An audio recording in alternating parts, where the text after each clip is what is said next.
Hello, this is Ken. I like making things. Welcome to my YouTube channel. Every week, I challenge myself to make something fun and creative.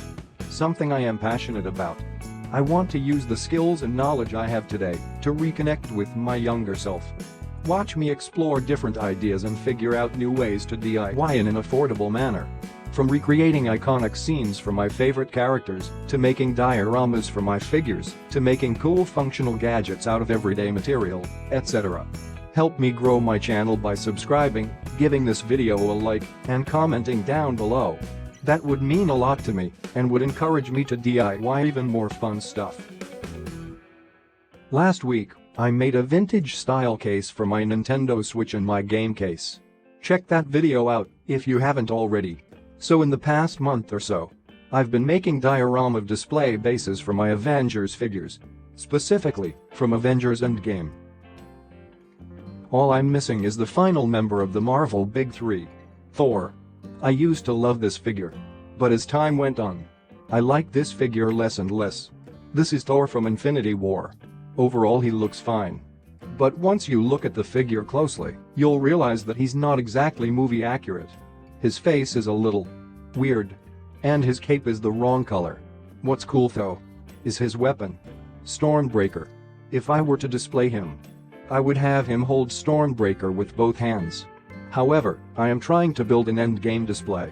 And in Endgame, Thor looks different. Not only is he bigger, he also has long hair. And of course, he has both Stormbreaker and Mjolnir. Luckily, I have another hammer laying around. And I have this long-haired Thor head from the Bro Thor figure. So, this shall do for now. He looks a little odd.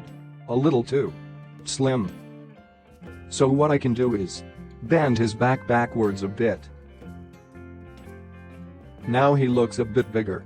Luckily, an official version of Endgame Thor has been announced. I will definitely get one to complete the collection for sure. But until then, let me use this as a placeholder for now. Due to the length of his cape, it's not very easy to pose this figure dynamically. I want to pose Thor with him holding Stormbreaker up above his head. As if he's casting thunder on himself. Hopefully the base will complement this pose, so you don't notice the awkward body proportions. So, can I make it? Alright, for the base, I am going to start with some clay. I'm using air dry clay because I need it to crack. But before that, I am going to flatten it into a circle. Maybe I'm making a pizza. Welcome to Can I Cook It? Next, I am going to add some expired tomato sauce. Now it's chocolate. Next we need to draw a face. We need some lines here. And more lines here. And some wrinkles here. Okay, fine. I am not drawing a face. I am actually trying to replicate the bifrost marking Thor leaves behind whenever he travels. This is actually way harder than I expected. My brush isn't small enough to make fine lines. But it's too late to give up now. Gotta fake it till I make it. This isn't a great representation of the marking. But maybe if I smudge it up it won't be as bad. Haha. Okay. Now let's shatter this sad attempt of the bifrost. Hiya. Hiya. Hiya. Ninja cutting skills. Okay. Now it looks even worse. Let me do some touch-ups on the white parts. There we go. Now they look better. Bifrost pieces. Assemble. Next, I am going to cut a piece of styrofoam that's slightly bigger than the bifrost pieces. I hope you can see where I am going with this. And I hope all this work will lead to an awesome display. For the styrofoam, I am going to do the same thing as my other Marvel bases. Cutting it so it looks like some sort of rocky terrain. I want this base to match all my other Endgame ones, while showcasing Thor's unique abilities. Just like all my other bases, I am going to paint it brown. Look. This is a paperclip. Or is it? What if I tell you this is actually something more powerful? So powerful that only Thor can harness it. That's right. This is actually a lightning bolt. I am going to make 2 of these. Because 2 is more than 1. Math.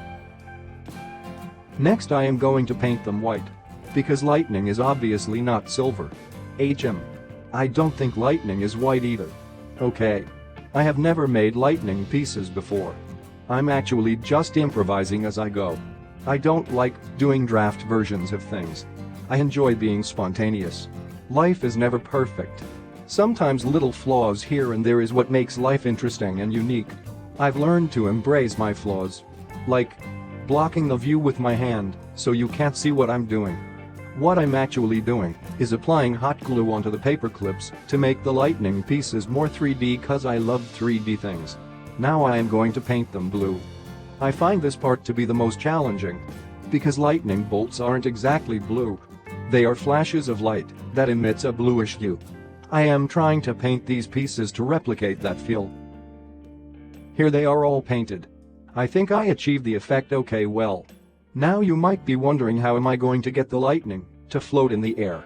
The answer is, I won't. Instead I am going to attach them onto the base instead. I am making some puddles out of hot glue here. It serves two purposes. First it's to secure the lightning bolts to the base. And its second purpose is for me to paint some colors on it to mimic the light being cast onto the base. Ta-da! Don't judge. I know you are judging. Because that does not look like light being casted. And you are right. But did you forget about the bifrost pieces? Mwahaha. This was my plan all along. I am going to lay the pieces over the blue puddles. Voila. Look at that, now everything is working together. Okay. I actually painted some blue hues onto the bifrost pieces off screen to further emphasize the lightning's power. Now I just have to glue everything on securely. I am gluing the pieces at different angles to create an earth-shattering effect. Because it's Thor, the god of thunder. Alright. Here's the finished base. It turned out quite nicely actually. It looked like it was going to fail early on, hahaha. Time to put Thor back on. Ta-da! That looks good. I like that the lightning bolts are distracting you from looking at his lower body. I think this will look really good once I get my hands on the actual Endgame Thor. Time to take some photos. Studio lights activate. Here's a straight-on shot. Not bad. Let's try at an angle. Not the best angle. His arm looks weird. Let's try facing the left. Oh no. This exposes all the flaws. Let's try the other direction. Okay. This is not good as well. Let's try a better angle. There we go. This one is pretty nice. Phew. Maybe it's the figure. Let me change it back to the Infinity War Thor. That already looks so much better. He looks more powerful already. He looks like he's leaning a bit.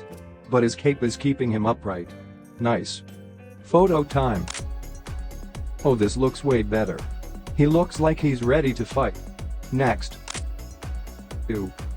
This may be my favorite shot so far. It has a very strong presence. Next. A bit more passive here. Let's try facing all the way to the left. Not the best angle. He looks like he's falling off a bit. Let's not turn Thor too much. There we go. This angle is good. The Infinity War version is much better than the makeshift Endgame version. I made this display base to complete my Endgame collection. I will display the makeshift version for now. Until I get the official figure. What do you think? Do you like what I made? Here are the Marvel Big 3 side by side. Which display is your favorite? I am so glad I started making display bases for my figures. The Thor figure bugs me a little bit. But overall I love that I am able to let each figure shine on their own. Thank you for watching. And stay tuned for more DIY videos. And I will see you next week. I can make it. So can you.